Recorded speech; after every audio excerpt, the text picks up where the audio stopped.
A big part of successful development depends on the effectiveness of public sector administrators or the civil service. Now, my next guest has been working on this topic for quite some time and has been working on this sector for a few years and has been working on how to strengthen it and improve it for the near future. Welcome, Dan Rugger. Hey. You are the co-lead of the World Bank's Bureaucracy Lab.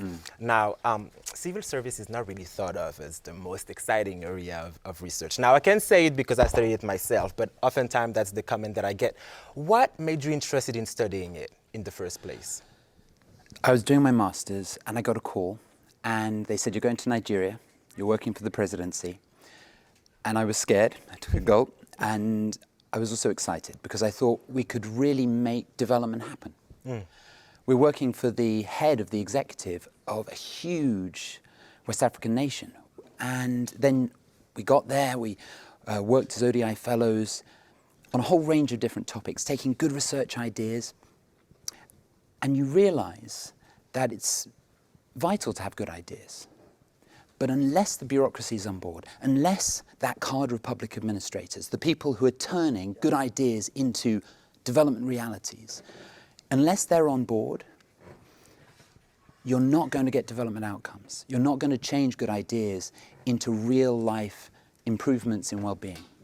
And so it got me hooked. And once you get hooked, you see that it's actually the greatest show on earth. It looks incredibly boring, but that's why it's so exciting. You kind of peek behind the curtain and you see the politics and the fights, good and bad, for trying to get these development outcomes to happen. So since then I've been working on it because I think it's exciting. So that's how it all started. Yeah. Can you tell me then, why is an understanding of bureaucracy so important to the World Bank's work, especially to our twin goals of eradicating poverty and sharing prosperity? So firstly, so many of the World Bank's projects are working with government partners. They are actually critically dependent on government partners enabling us to do work in the developing world. And so if we don't have capable civil servants who really want to work with us, projects are just going to fail. And so if you look across the portfolio of the bank's projects, when you've seen a fantastic impact project, so often if you scratch behind the surface, there's a set of really hard-working, capable public servants behind them.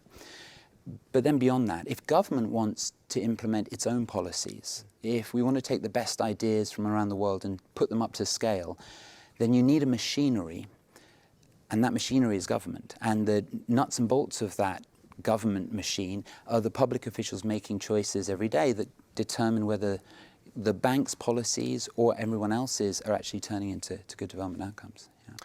What do you think is the World Bank's role in getting to, I guess, a better understanding of how governments are being effective when it comes to civil service? The World Bank has long had quite an important role in sort of advising countries on how they should be formed or how they should be shaped.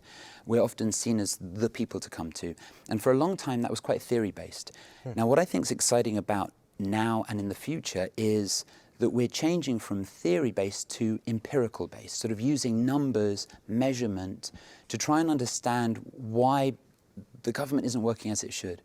And the bank has a long history of doing this in lots of sectors. So in the 1980s, we went out and we measured poor households around the world.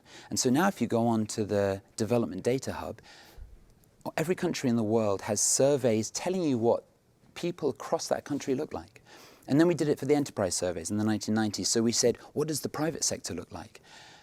And in both cases, the World Bank has gained expertise in methodological experiments. How do you do these surveys? It's used its convening power to bring academia and policy together.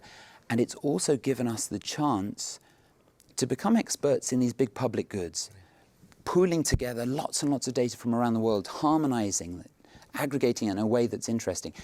And so it's the public sector's turn. And so for me, that's what I spend most of my time doing. I think we can now move into measuring the public administration, measuring how the public sector works in the same way we've done citizens and households, the private sector, and now the public sector. Now, I'm from West Africa, and I know that you've learned a lot in that region, especially in Ghana. What did you learn there, and how is that applicable maybe to other regions and countries? So spent a lot of time in Nigeria, spent a lot of time in Ghana. Ghana's incredible. Amazing music, great food. I would argue, the best pineapple in the world. Oh. I know, it's a bold statement. The pineapple from Benin are amazing. Okay, we can have that argument later. Maybe Later, with some samples. maybe off camera. Okay. And what we had in Ghana was we were very lucky, not just with how great Ghana is, but how great the head of the civil service was. So Nana is typically known as. And he wanted to know what his public service looked like. So myself, two academic researchers, Martin Williams and Imran Rasool, he asked us to go out and measure. And so we did a survey of all public officials. What's your life like? You know, who do you work with? Is it frustrating to work with these people? What about politicians? What about the citizens that you work with? Tell us all about your life in a very detailed microeconometric way. And we did the same for productivity. How well have you actually implemented every single task that you're supposed to be doing? How fast do you do it? And we laid this picture out in front of him. And we said, what do you think? And he took a moment. He actually came here to the bank and he said to us, I've never seen my civil service until today. Wow. And so you're opening the eyes of the real change maker, the head of the civil service, by using standard measurement techniques that we're applying elsewhere. So then he said to us, I want to ask you some more detailed questions. He said, what about the capability of my staff? Let's raise it. And so we did a randomized controlled trial. Okay. And we, just like an experiment in medicine, we randomized different ways of trying to build the capability of his civil servants. And we got good results. And then he said, I want you to work on this. So what we've been able to do is give him answers. Now, what he did was he immediately changed some of the rules of the civil service. For example, he strengthened accountability around chief directors. Okay. He said, I'm going to change how I keep my people accountable, because that's what baseline civil servants were asking for. And now we're actually looking at helping him define even more reforms. And this is the important thing. Trying to change government through law is a very difficult task. You've got to get the whole of Parliament on side.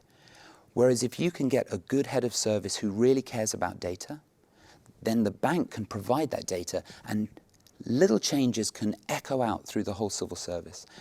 And I think that's where we've made a difference. He now uses data in everything. We're setting up a bureaucracy lab in the Ghanaian head of civil service. I didn't know that. We are. That's quite amazing. And so we're changing the de facto, the everyday realities of government in Ghana. And then if down the line we get to do a legal change, a big law change, great. But if you look at the histories of UK, US, these things don't happen with seismic shifts in the legal way government is set up. It happens by great insiders shifting around how things work to just tweak them, make them better, make them more empirically founded. Maybe moving a bit more onto the technical side, how do you really measure the effectiveness of public administrators? How does that work? Right, so we all know that when you measure the effectiveness of a private firm, an easy way to do that is just look at its profitability. We don't have the same measure in the public sector.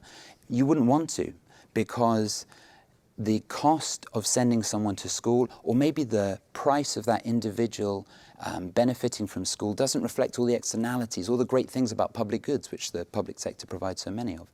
So what we do is we break it down into lots of pieces.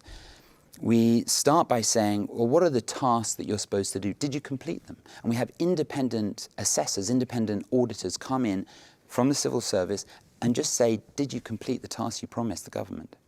And then we say, what about the quality? In Nigeria, we sent out independent engineers to test the extent to which all the different projects they were supposed to do were actually implemented. We look at the speed of processes. We look at citizen satisfaction. So what we're saying is, let's collect a multitude, like a dashboard of indicators, and then we can see where in the productivity chain things are failing. And so that's what we gave in Ghana, in Nigeria, in other countries where we're working. That's what we're trying to do. Give them the levers to try and work out where they can improve things.